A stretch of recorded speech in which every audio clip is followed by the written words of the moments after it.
নমস্কার বন্ধুরা, কেমন আছেন সবাই? আশা করি সবাই খুব ভালো আছেন, সুস্থ আছেন, আনন্দে আছেন। আপনাদের সবাইকে আমার চ্যানেলে স্বাগত জানাই। আজ আমি আপনাদের পড়ে শোনাব নরেন্দ্রনাথ মিত্রের লেখা গল্প নাম।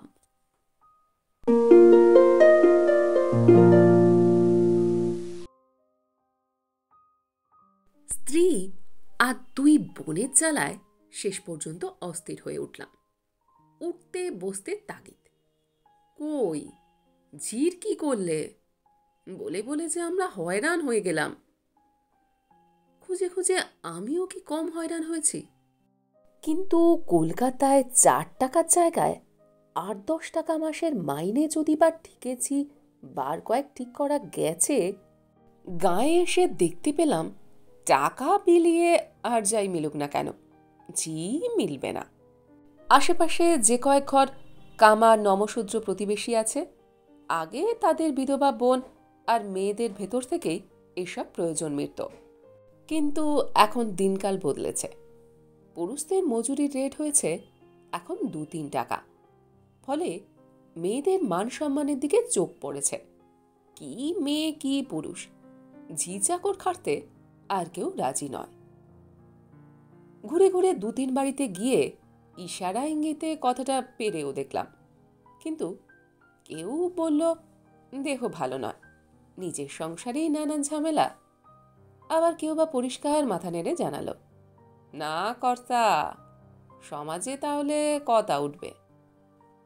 তা তো উঠবে, কিন্তু এদিকে বাইরের কাজকর্ম করার জন্য একজন মেয়ে ছেলে আমাদের চেয়ে না হলেই নয়। সবচেয়ে অসুবিধা জলের। 8 মাইল দূরে নদী। ফাল্গুনেই জল হাঁটুর নিচে নামতে চায়। তাও রাত থাকতে থাকতে খুব ভোর ভোর সময় গিয়ে পৌঁছলে সেটুকু দেখা যায়। একটু বেলা হয়ে গেলেই ঘোলা হতে হতে সেই জল তরল কাদায় রূপান্তরিত হয়। 3 ননদে বৌদিতে প্রথমে দিন দুয়েক কলসি কাঁখে বেশ উৎসাহে স্নানযাত্রা শুরু করেছিল, কিন্তু তৃতীয় দিনে দেখা গেল তাদের মধ্যে দুজনের উৎসাহে ভাটা পড়েছে। বলবার কিছু নেই। দীর্ঘকালের নাগরিক অভ্যাস বদলানো শক্ত। মনের জোর জিহবায় যত সহজে সঞ্চারিত হয়, অন্য সব অঙ্গ প্রত্যঙ্গে তত সহজে হয়ে ওঠে না। জলের পর আগুন। রান্না করতে গিয়ে সুলতার প্রায় চোখ ছলছল করে ওঠে আর কি। শহরের মতো কয়লা এখানে মেলে না। শক্ত কোনো রকম জ্বালানি কাঠেরও ব্যবস্থা করা যায়নি। উমা আর রমা দুজনে মিলে বাগান থেকে কিছু শুকনো পাতা আর ছিটকির ডাল সংগ্রহ করে এনেছে। আহার্য তৈরির তাই একমাত্র ভরসা। আমি অবশ্য আশ্বাস পেয়েছি ও আশ্বাস দিয়েছি যে শিগগিরই এর একটা সুব্যবস্থা হবে। নিষ্পত্র শুকনো শুকনো ডাল নিয়ে যেসব গাছ এখনো সোজা হয়ে দাঁড়িয়ে আছে, তারাই জ্বালানি রূপে সুলতার উনুনের পাশে পুঞ্জীভূত হয়ে থাকবে। কেবল জন দুয়েক কামলা মিললেই হয়। পৈতৃক বাড়িতে মাসখানেকের জন্য সপরিবারে বিশ্রাম এবং চিত্তবিনোদনের উদ্দেশ্যে এসেছি, কিন্তু ঝি চাকরের আর কামলা কৃষাণের অভাব প্রতি মুহূর্তে অস্তিত্বকে দুঃসহ করে তুলল। পাশের গাঁ থেকে পিসেমশাই অবশেষে এনে হাজির করলেন ঝি। তার প্রজা বুড়ো ভুবন মণ্ডলের বিধবা মেয়ে। অকালের বার ভুবন মারা যাওয়ায় তার বাড়িতেই এতদিন ছিল। এবার তিনি তাকে নতুন চাকরিতে ভর্তি করে দিতে চান। বললুম, আপনার চলবে কি করে? পিসিমশাই বললেন, সেজন্য ভেবো না, তোমার পিসিমা একাই 100। কাজকর্ম দেখে যদি পছন্দ হয়, তুমি ওকে কলকাতায়ও নিয়ে যেতে পারো। শুনেছি সেখানেও ঝিরা নাকি সব রাজার ঝি হয়েছে। তামাক খেয়ে পিসিমশাই বিদায় নিলেন। আমি অন্তরে গেলাম ঝি সম্বন্ধে ওদের মতামত শুনতে, কিন্তু চাঁদ হাতে পাওয়ার মতো সুখের ভাব কারোরই দেখলাম না। সুলতা আর উমা দুজনেই গম্ভীর হয়ে বসে রয়েছে। রমা হাসছে মুচকি মুচকি। তাকে ধমক দিয়ে থামিয়ে স্ত্রীকে জিজ্ঞাসা করলাম, ব্যাপার কি, জি পছন্দ হয়েছে তো? সুলতা বলল, আচ্ছা, পিসিমশাই না হয় বুড়ো মানুষ, তার রুচির কথা ছেড়েই দিলাম, কিন্তু তোমার কি সঙ্গে চোখ ছিল না? উমা বলল, রাগ করো না দাদা, চোখ মানে এখানে চশমা। বললুম, দুই ছিল বলেই তো মনে হচ্ছে, কিন্তু তোমাদের এ ধরনের সন্দেহের কারণ ঠিক বুঝে উঠতে পারছি না। উমা বলল, দেখা যাক, আর একবার দেখে যদি পারো। বলে উমা একটু উচ্চকণ্ঠে ডাকল, ওগো, একবার এদিকে এসো তো, বাড়ির কর্তা তোমার সঙ্গে আলাপ করবেন। ঘরের পেছনে বসে জ্বালানির জন্য দা দিয়ে শুকনো কঞ্চিগুলোকে ঝি ছোট ছোট করে কেটে রাখছিল। উমার ডাক শুনে আমাদের সামনে এসে দাঁড়াল। 8 হাতের ধুতির আঁচলটুকু মাথায় টেনে দিতে বাদ দুয়েক চেষ্টা করল, কিন্তু কোনোবারে মাথায় আর তা রইল না। সুলতা ফিসফিস করে বলল, চেহারাখানা দেখো একবার। এতক্ষণ চেহারার কথা আমার মনেই হয়নি। ঝির আবার কেউ চেহারা দেখে নাকি? বিশেষত সারা গ্রাম খুঁজলে যা একটি মেলে না, তার চেহারা কিরকম কে দেখতে যায়? সুলতার অনুরোধে ওর দিকে একবার তাকিয়ে দেখলাম। বোঝা গেল এতক্ষণ কেন সুলতা আর উমার মুখ গম্ভীর দেখাচ্ছিল, কেনই বা রমা হাসি চাপতে পারছিল না। বছর 30 হবে বয়স, লম্বা, ছিপছিপে, একটি গাবের চারার মতো চেহারা। কোনো অঙ্গে যে বিশেষ রকমের খুঁত কিছু আছে তা নয়, কিন্তু অঙ্গ প্রত্যঙ্গের কোনো রকম সামঞ্জস্যই যেন নেই। অত বড় মুখের নাক এবং চোখ দুটিকে ভারী ছোট বলে মনে হয়। দেহের তুলনায় হাত দুখানিও খুব ছোটখাটো, এবং নিচের অংশ কিঞ্চিৎ অতিরিক্ত রকমের লম্বা। চেহারায় পুরুষালী ধরনটাই সবচেয়ে উল্লেখযোগ্য। আসলে ও মেয়ে নয়, মেয়ে সেজে এসেছে, এবং সাজটা সম্পূর্ণ করার দিকে কিছুমাত্র লক্ষ্য নেই।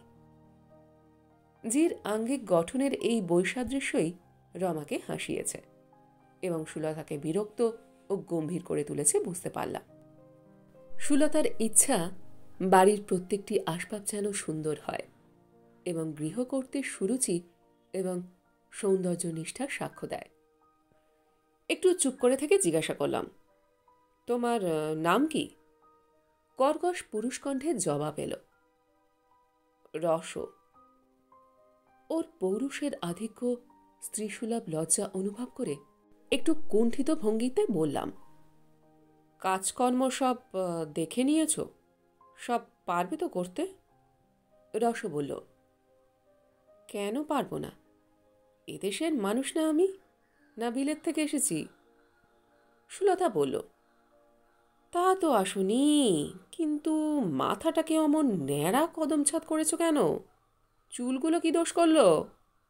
রস এবার লজ্জিত ভঙ্গিতে একটু হাসল, বলল, আর বলবেন না বউ ঠাকুরান, দিন রাত উকুনের জ্বালায় অস্থির হয়ে বেড়াতাম, মাথা ভরে কেবল চুলবুল চুলবুল করত, যত সব অশান্তির বাসা, শেষে রাগ করে দিলাম একদিন ছেটে।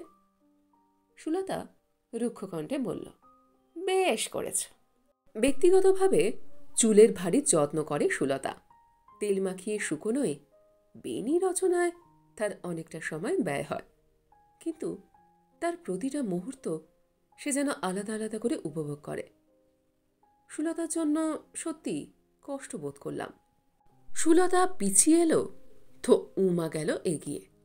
দ্বিতীয় দিনে আমার বিনা অনুমতিতেই সুটকেস থেকে পুরনো সরু নকশি পেরে ধুতিখানা বের করে আনল। আলনা থেকে নামিয়ে নিল নিজের আধ পুরনো সাদা সেমিজটা। তারপর রসর কাছে গিয়ে বলল, ওখানে ছেড়ে এগুলো পড়ো দেখি, ওভাবে তুমি তো দিব্যি স্বচ্ছন্দে চলাফেরা করো, এদিকে আমরা যে চোখ তুলে তাকাতে পারি না। ছি ছি ছি ছি। রস অত্যন্ত বিব্রত বোধ করল। তারপর উমার দেয়া সেই ধুতি আর সেমিজটা হাত বাড়িয়ে নিয়ে আড়ালে চলে গেল। কিন্তু দুদিন যেতে না যেতেই দেখি সেই ৮ হাতে শীর্ণ ময়লা চির পরে সে বেশ আরামে স্বাচ্ছন্দ্যে কাজকর্ম করছে। উমা বিস্মিত হয়ে বলল, উমা, সেই ধুতি আর সেমিজ কি করলি? রস অত্যন্ত কুণ্ঠার সঙ্গে বলল, ছেড়ে রেখেছি, ভারী বাঁধো বাঁধো ঠেকে, আর পড়তে না পড়তেই যা ঘামাচি উঠেছে দেখবেন। উমা বিকৃত মুখে বলল, থাক, তোমার ঘামাচি দেখে আমার আর কাজ নেই। আরো দিন কয়েক কাটল। দেখা গেল অবস্থার মোটামুটি উন্নতি হয়েছে। রসর কদম ছাঁটা মাখা আঙ্গিক শ্রীহীন বৈসাদৃশ্য এবং পরিধেয়ের রস্যতা নিয়ে কেউ আর মাথা ঘামায় না। কাজকর্মে সব্বাইকে সে তুষ্ট করেছে। রান্না এবং খাওয়া ছাড়া প্রায় কোনো কাজেই সুলতাদের হাত দিতে হয় না। কলসিতে কলসিতে নদী থেকে জল নিয়ে আসে রস। এত জল যে তাতে সুলতাদের স্নান পর্যন্ত শেষ হয়ে যায়। জ্বালানি কাঠের কোনো অভাব নেই আজকাল। শুকনো পাতা আর কঞ্চির খণ্ড নয়। অবসর মতো বিকালে বিকালে ছোট কুড়ুলখানা নিয়ে আম আর গাব গাছের শুকনো গড়িগুলো বসে চেলা করে দেয়। তার সে রূপ নাকি চোখে পেতে দেখা যায় না। মাথায় কোনো কালেই রসর কাপড় থাকে না। বুকের আঁচল কোমরে জড়িয়ে নেয়। তারপর লোহার মতো শক্ত আমের গুঁড়ির ওপর মুহুর্মুহু তার কুড়ুল পড়তে থাকে। দরদর করে ঘাম ঝরে পড়ে পিঠ বেয়ে। সুলতা মাঝে মাঝে মিনতি করে বলে, থাক না রস, এসব পুরুষের কাজ, তোমাকে করতে হবে না। কুড়ুল থামিয়ে রস তার বিপুল মুখখানা বিকৃত করে জবাব দেয়, আহা হা, কি সোহাগের কথা কানা গো, আমাকে করতে হবে না তো কে করবে শুনি? চাকর বাকর কামলা কৃষাণ আছে ২-৪ গন্ডা, না দাদাবাবু নিজে এসে করতে পারবে?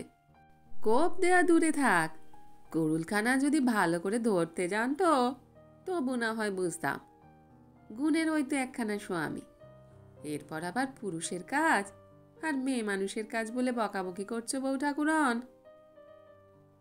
নায়ক নায়িকার সংলাপ রচনা করতে করতে হঠাৎ কথাগুলি আমার কানে যায়। কিছুক্ষণের জন্য কলমটি স্তব্ধ হয়ে থাকে, কিন্তু রসর কুড়ুলের খটখট শব্দ চলতে থাকে অবিরাম। খানিক বাদে রস আবার এসে আপোষ করে সুলতার সঙ্গে। স্বামী নিন্দে করলাম বলে রাগ করেছ নাকি বউ ঠাকুরন? সুলতা হাসি গোপন করে বলে, করেছি তো, নিন্দে শুনলে রাগ হয় না? তোর হতো না? জানলা দিয়ে চোখে পড়ল রস তার বুড়ো আঙুল বাড়িয়ে ধরেছে। এইটে হতো। উমা হঠাৎ ধমকের সুরে বলল, ছি, ওসব কি? রস পুরনো প্রসঙ্গে ফিরে যায়।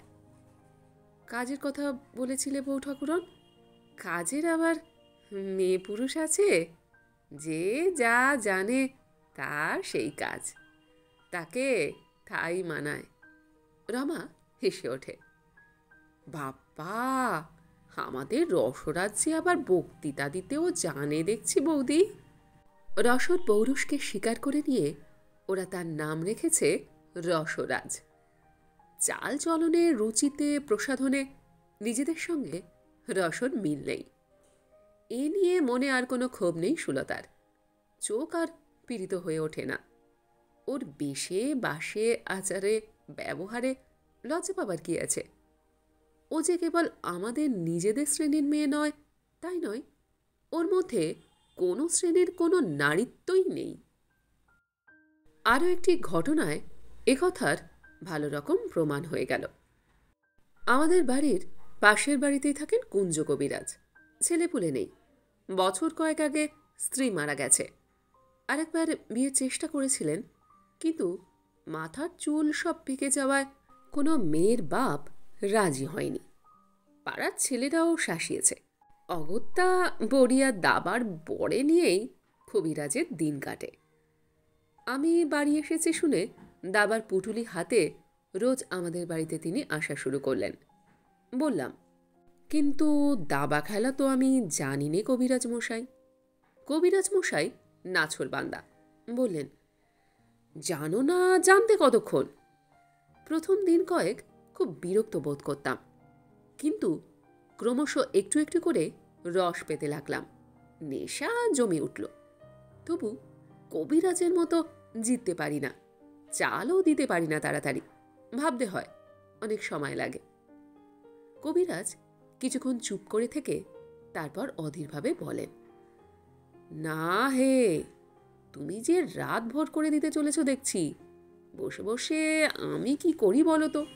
অন্তত একটু ধোঁয়া টোয়ার ব্যবস্থা করলেও না হয় বুঝতুম। লজ্জিত হয়ে পরদিন থেকে কবিরাজ মশাইয়ের জন্য তামাকের ব্যবস্থা করে দিলাম। হুঁকো কলকে এলো, মাটির ভাঁড়ে রইল মাখা তামাকের গুলি। আগুন মালসায় দগদগ করতে লাগলো চেলা কাঠের আগুন। নবাবী শিষ্টাচারে আরও এক ধাপ অগ্রসর হলাম। রসকে ডেকে বললাম, রাত্রে তো কোনো কাজ নেই, এখানে কাছাকাছি থাকবি। কবিরাজ মশাই যখন তামাক চাইবেন সেজে দিবি তামাক। রস হাত মুখ নেড়ে বলল, আহা হা, কি সোহাগের কথা গো! ওরা রাতভর দাবা খেলবেন আর আমি বসে বসে কেবল তামাক ভরে দেব। আমার বুঝি আর মানুষের গতর নয়।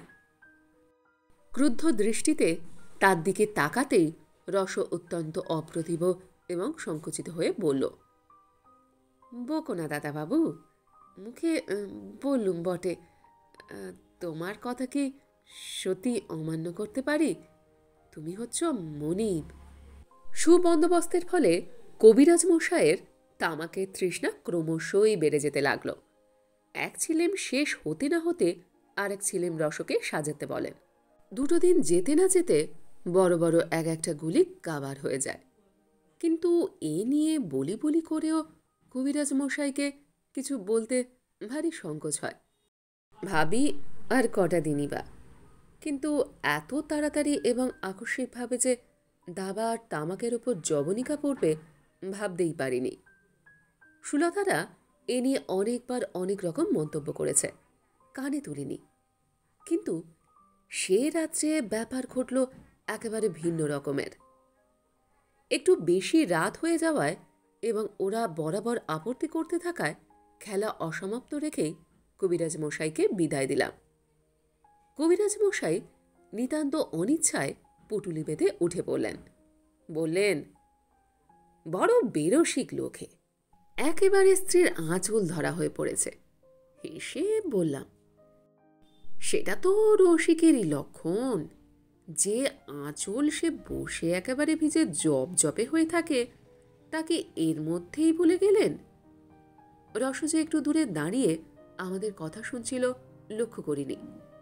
তার হাসির শব্দে চমকে উঠলাম। চমকালেন কবিরাজও। এক মুহূর্ত তার দিকে তাকিয়ে থেকে বললেন, রস, আলোটা একটু ধরো তো, ভারী অন্ধকার রাস্তা।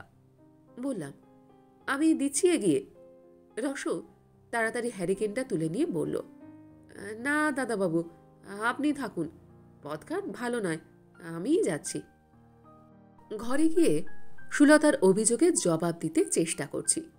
হঠাৎ বাগানের ভেতর থেকে কবিরাজ মশাই তীব্র আর্তনাদ শুনে চমকে উঠলাম। ব্যাপার কি, সাপটা পড়ল নাকি রাস্তায়? তাড়াতাড়ি এগিয়ে গেলাম। পেছন থেকে রমা আর উমা ভীতকণ্ঠে বলল, একটা আলো নিয়ে যাও না দাদা, অমন অন্ধকারে যেও না। খানিকটা যেতে না যেতেই বিস্মিত হয়ে দেখলাম কবিরাজ মশাইয়ের একখানা হাতের কবজি শক্ত করে ধরে রস তাকে হিড় করে আমাদের বাড়ির দিকে টেনে আনছে। বললাম, ব্যাপার কি রস? রস একটা অশ্রাব্য গালি দিয়ে উঠল। হতচ্ছাড়া পোড়ামুখ বুড়ো আমাকে জড়িয়ে ধরেছিল বাগানের মধ্যে। কিছুক্ষণ কোনো কথা বলতে পারলাম না। তারপর বললাম, ছেড়ে দাও ওকে, এসব কি কাণ্ড কবিরাজ মশাই? কবিরাজ মশাইয়ের চেহারাটা অত্যন্ত করুণ দেখালো। গরম চিমনির ছাপ লেগে গালের খানিকটা পুড়ে গেছে। হাত ছেড়ে দিতে মনে হলো কবজিটা তার মুচকে গেছে। বিস্মিত হয়ে ভাবলাম, রস সম্বন্ধে এমন ভুল, এমন মোহ তার হলো কি করে? রসর অন্তরে বাহিরে সত্যি কি নারীত্ব বলে কিছু আছে? মহকুমা শহর থেকে টিকাদার এসেছে বসন্তের টিকা দেওয়ার জন্য। রোগটা প্রত্যেকবারই এই সময়টা এ অঞ্চলে বেশ একটু ছড়িয়ে পড়ে। আগে থেকেই সাবধান হওয়া ভালো। অন্য সব বাড়ি সেরে প্রায় দুপুরের সময় টিকাদার আমাদের বাড়িতে এলো। মেয়েরা প্রথমটায় কিছুতেই টিকা নেবে না। ঠিকাদার বারবার অনুরোধ করে বলতে লাগলো, সব তো আমার মা লক্ষ্মী, আমার কাছে আবার লজ্জা কি আপনাদের?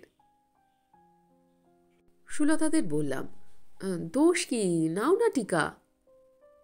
বারান্দায় চেয়ার পেতে টিকাদারকে বসতে দেয়া হলো। পাড়ার কৌতূহলী ছেলেমেয়েরা টিকাদারদের পিছন পেছন এসেছিল। ধমক খেয়ে আর তারা এগুলো না। শত হলেও বাইরের একজন লোকের সামনে বেরোতে হবে। আবাল্যের অভ্যাস মতো তিনজনই শাড়িটা বদলে নিল।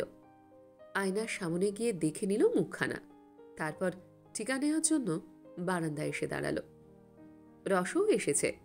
দাঁড়িয়ে দাঁড়িয়ে কৌতূহলী চোখে দেখছে সব চেয়ে চেয়ে।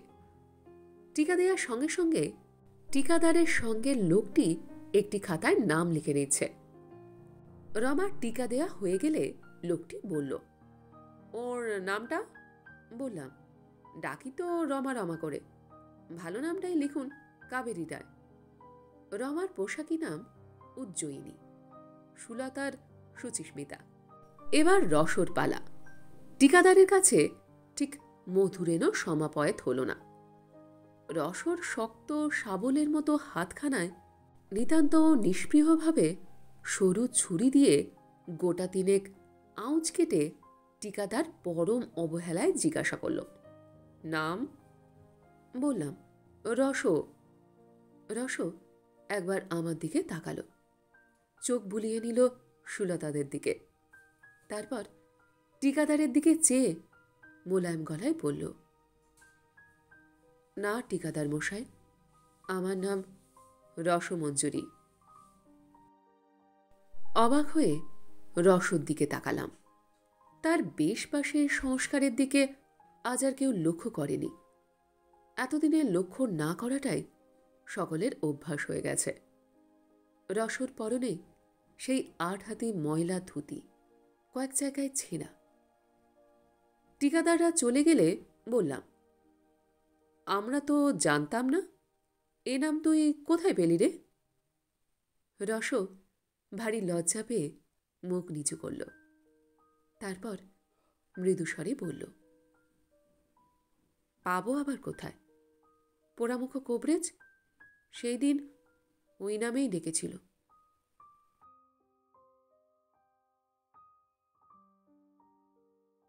আমার গল্পপাঠ আজ এইখানে সমাপ্ত হল।